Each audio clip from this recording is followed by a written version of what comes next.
Welcome to the Simplify Your Life podcast. It's Coach Simona, and I'm glad you decided to tune in.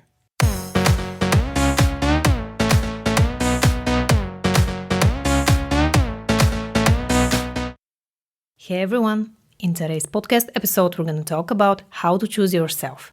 And I'm going to share with you 5 practical tips on how to prioritize yourself over others. If you're new here, welcome. I'm Simona, certified life coach and author of the book 111 Ways to Simplify Your Life. I make weekly podcast episodes on personal development, so if that's something that you're interested in, make sure to subscribe.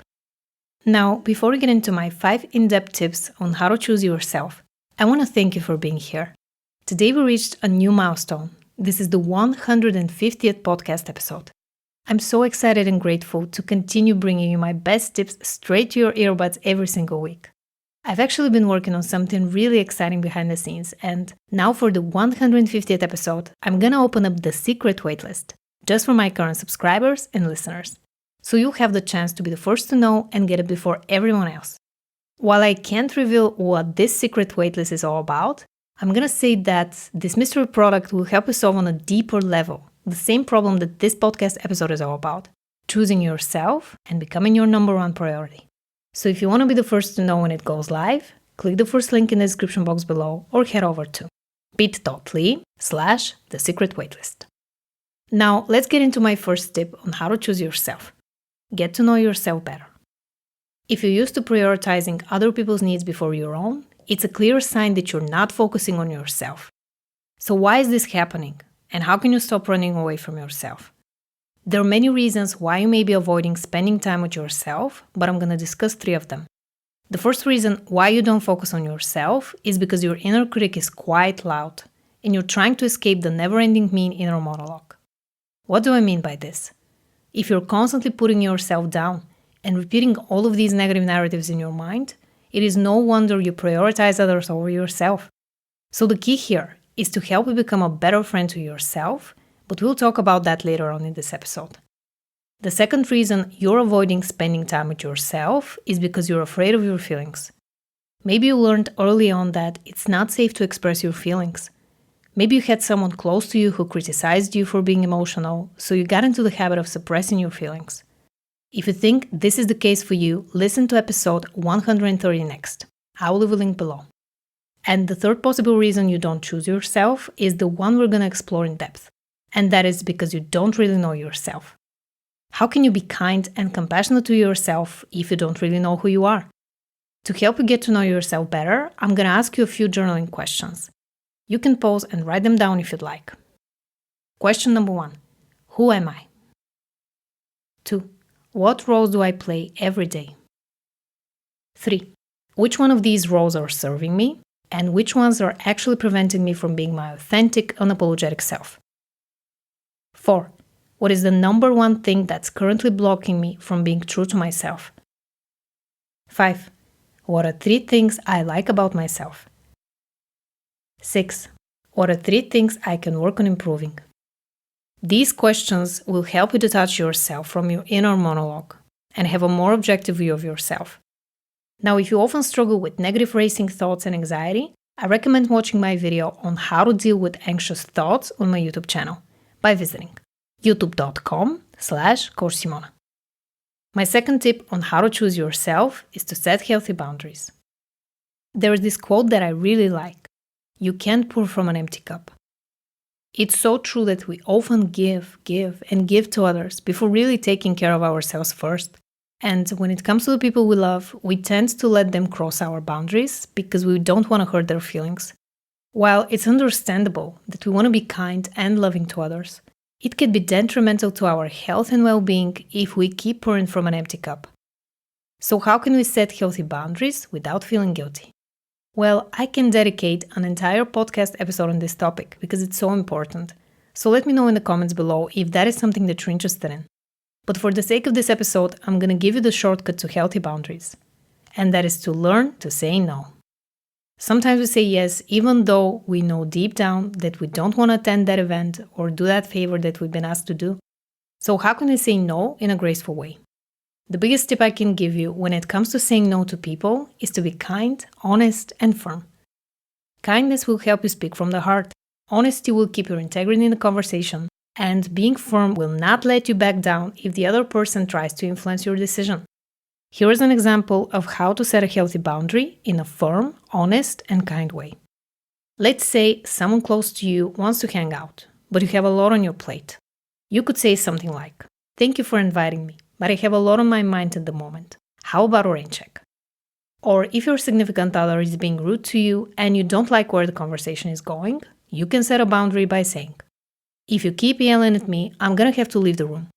I prefer to continue this conversation later, when we're both calmer." The next time you find yourself bending over backwards to prioritize someone else over yourself, remember this mantra.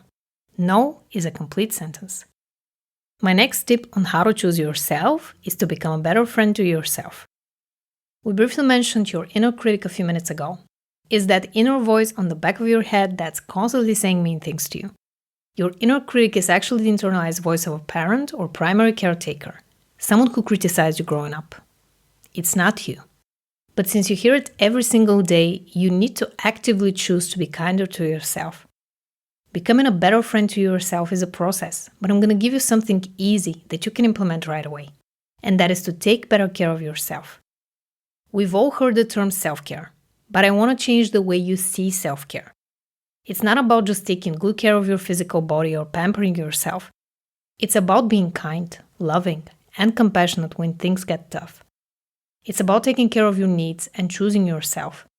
It's about not abandoning yourself every time life gets tough or someone else wants you to do something for them.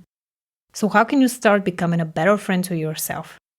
Well, the first step you can take is to set aside 10 minutes for yourself every day and gradually increase the time you spend doing guilt-free, pleasurable activities that recharge you and make you light up from the inside. For example, you can take these 10 minutes and do something that you've been meaning to do for yourself but never had the time. Maybe you wanted to take a bath, paint your nails, or go for a walk in the park without anyone else bothering you. Here's the thing. If you don't schedule it in, you probably won't do it. So I want you to pause this podcast episode, pull out your phone or calendar, and schedule 10 minutes for yourself today. Once you get into the habit of spending 10 minutes on things that you actually enjoy doing, you can gradually increase the amount of time you spend on taking care of yourself. Which actually brings me to the next tip on how to choose yourself. Overcome the guilt. Since you're currently not prioritizing yourself over others, that is a clear sign that you're prone to people-pleasing. Maybe someone made you feel guilty growing up, or you always want to be there for others, but you really cannot justify being there for yourself. I understand that. I used to feel guilty for choosing myself, for doing things that were actually for me and not everyone else. For a very long time, I felt selfish for prioritizing myself over others in various situations. But you know what I realized? I don't owe anything to anyone, and neither do you. Even if you feel mom guilt or your partner says that you can't have the evening to yourself, I want you to know that it's not your fault. You're doing the best that you can. We all are. So what can you do to prevent one of the most destructive feelings from ruining your life? Well, the first step you can take is to realize that taking care of yourself and choosing yourself first doesn't make you a bad person. It doesn't mean that you don't care about others. Taking care of yourself is your birthright, and no one can take that away from you. You owe it to yourself. And if you still feel the guilt creeping in, think about it this way. If you don't take care of yourself, how would you be able to take care of others? If you're often being too hard on yourself, you will find episode 136 very helpful. I will leave a link below. My next tip is to forgive yourself. We often forgive others for their mistakes and shortcomings, but find it difficult to forgive ourselves. Not forgiving yourself for the things you've said or done in the past is another form of self-abandonment, and you need to stop doing that to yourself. You gain nothing by punishing yourself. You won't be able to change the past, and honestly, it's so much better to show compassion towards yourself. So how can you forgive yourself and move on from the things that are keeping you stuck? You can start by admitting to yourself that we all make mistakes. It's part of human nature. There is no need to be perfect, to always be this happy, bubbly person who does everything for everyone.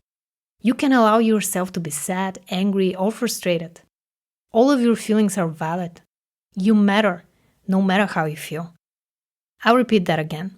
You matter, no matter how you feel. It's time to open your heart, and let go of the fear and regret. Life is too short to dwell on the past, and there is no need to drift into the future. Be present with who you are right here, right now. After all, the present moment is the only one we really have. So why not enjoy it while we're still here? And if you want to choose yourself and learn the shortcut to self-love and self-compassion, join the waitlist by visiting bit.ly/thesecretwaitlist. Thank you so much for listening. If you found this episode helpful, please like it and subscribe to my channel if you don't want to miss out on my weekly podcast episodes. I'm sending you all my love, and I'll talk to you in the next one.